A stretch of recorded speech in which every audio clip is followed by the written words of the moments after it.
Bonjour à tous, c'est Lunar. Alors dans cette vidéo, je vais vous présenter la baguette de Bellatrix Lestrange sur son socle. Voilà. Donc cette baguette est assez particulière. Voilà, c'est la baguette, je vous la montre sur le catalogue. C'est cette baguette là. Donc c'est avec un présentoir mural, donc qui s'accroche au mur. Elle coûte 49,95 €, donc c'est un des rares objets qui n'a pas vu son prix baisser depuis la Noble Collection. Ils ont fait des baisses de prix, lui n'a pas bougé. Enfin, cette baguette n'a pas bougé. Donc c'est la première baguette de Bellatrix, pardon, puisque sa deuxième, elle existe que en boîte personnage. Elle est dans le catalogue et elle est ici. Donc c'est une baguette qu'elle a pour Harry Potter 7 partie 2. Puisque la première, donc celle-là, elle se la fait voler par Hermione qui perd sa baguette. Donc Bellatrix Lestrange qui a aussi une dague qui coûte 67,95 €, que j'ai aussi la dague, donc elle est vraiment très jolie la dague, elle va bien avec Bellatrix. Voilà. Donc, je repose le catalogue. Donc c'est vraiment un magnifique objet. Alors le socle déjà. Donc je tiens à vous préciser, cette fois il n'y a pas de trépied. Il y aura peut-être de la musique, mais en fait, je vois qu'il y a beaucoup de personnes qui veulent faire des vidéos de plus en plus pro, avec des super montages et tout. Moi j'aime bien quand même le côté vidéo amateur, caméra à la main, fan footage ça s'appelle en anglais. J'aime bien ce côté là, donc j'ai pas spécialement envie de faire de plus en plus pro. Je préfère garder un petit côté amateur et caméra à la main. Voilà, je pense que c'est plus mon style et je me sens plus à l'aise quand je fais des vidéos comme ça. Oui aussi, certains n'aiment pas les vidéos trop longues ni trop courtes. Moi personnellement j'ai besoin de dire beaucoup de détails, sinon j'ai l'impression que la vidéo est ratée. Donc ça sera peut-être long, je sais pas trop. Bref, le socle. Donc le socle est noir, un présentoir mural tout en bois, qui est super lourd. Enfin super lourd, proportionnellement. Ici au dos on voit qu'il y a deux attaches, voilà, en forme de pince de crocodile. Donc il faut mettre des petits clous, enfin des petits crochets et tout. C'est un peu... Honnêtement c'est pas super pratique à accrocher au mur je trouve. Bon moi j'aimerais bien le faire mais je suis pas trop pour faire des gros trous dans le mur comme il faut. Enfin bref, sur le socle on voit... Alors il y a pas mal de petits... C'est bien décoré, on voit ici une petite plaque en métal avec des vis et tout. Donc c'est marqué Bellatrix Lestrange avec une typographie assez particulière qui lui va bien. Ça fait assez médiéval. On voit qu'il y a deux crochets qui sont vraiment très gros, hein, ils sont vraiment énormes pour mettre la baguette dessus. Et ici une petite pointe qui sert à accrocher le masque, donc la miniature du masque. Sur le socle, donc qui est tout noir, on voit qu'il y a des petits dessins faits, alors je sais pas, on dirait un peu des autocollants en fait quand on regarde, mais je pense que ça n'en est pas.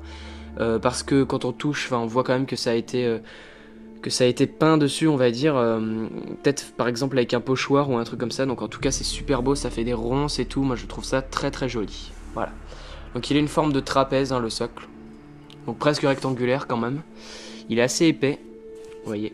Donc voilà, il est vraiment très beau. Alors dessus vous pouvez accrocher le petit masque.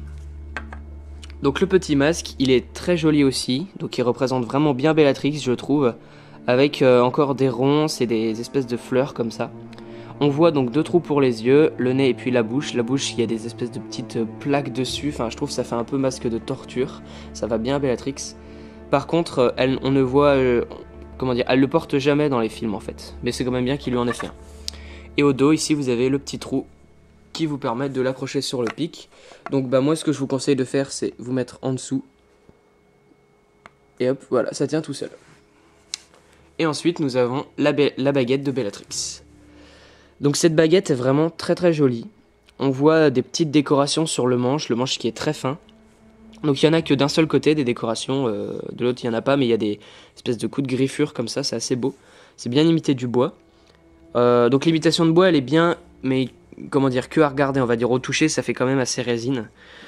Donc les décorations sont très belles, creusées, on a l'impression que c'est fait avec ses ongles et tout, voilà c'est bien fait.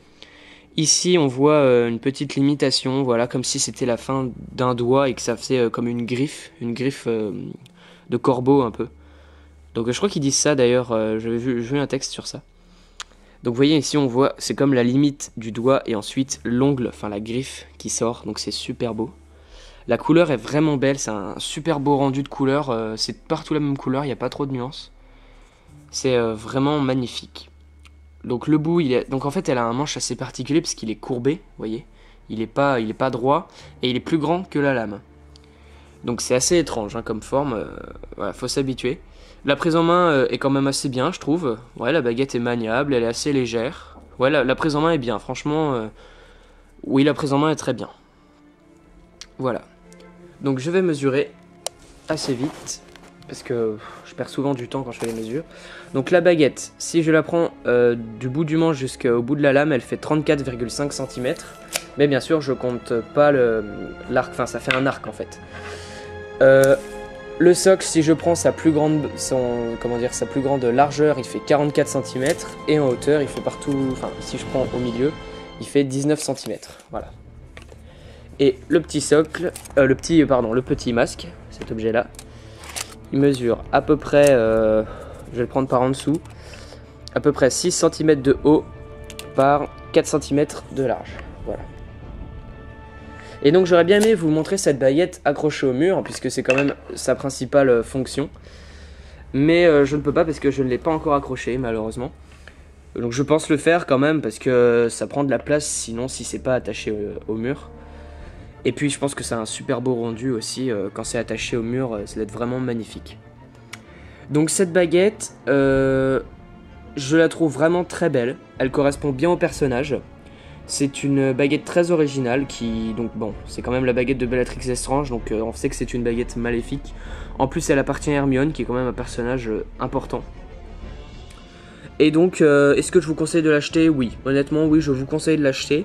Après moi c'est pas une baguette qui va rentrer dans mes favoris. Pourquoi? Bah parce que je suis pas forcément un fan des mange-morts. Je suis plutôt du côté magie blanche on va dire. Enfin l'ordre du phénix et tout. Et comment dire, pour moi cette baguette a vraiment sa place côté mange-mort et tout.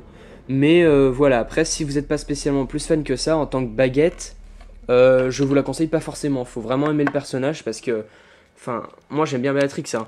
Donc ça va, mais je veux dire, si vous n'êtes pas spécialement attaché au personnage, la baguette, vu qu'elle lui ressemble énormément, bah c'est pas forcément une baguette à laquelle vous allez être attaché. Après, moi je vous dis ça, c'est mes impressions. Vous faites comme vous voulez, ça reste quand même une magnifique baguette, ça c'est sûr, voilà.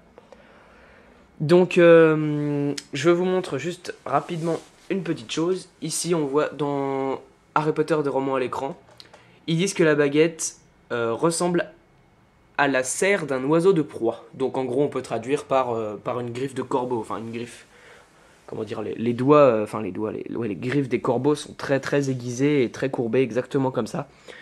Et ça lui va vraiment bien. Voilà, donc merci à tous d'avoir regardé cette vidéo, et n'hésitez pas à me retrouver sur mon blog telunar.com ou celui de mon partenaire Harry Potter 95 330. N'hésitez pas à regarder le Potter Show tous les samedis soirs de 21 h à minuit sur YouTube en direct. Allez voir sur ma chaîne pour vous abonner à plein d'autres chaînes de plein d'autres gens à qui vous pouvez aller voir leurs vidéos et tout ça. Voilà. Allez, merci à tous, à très bientôt, bye bye.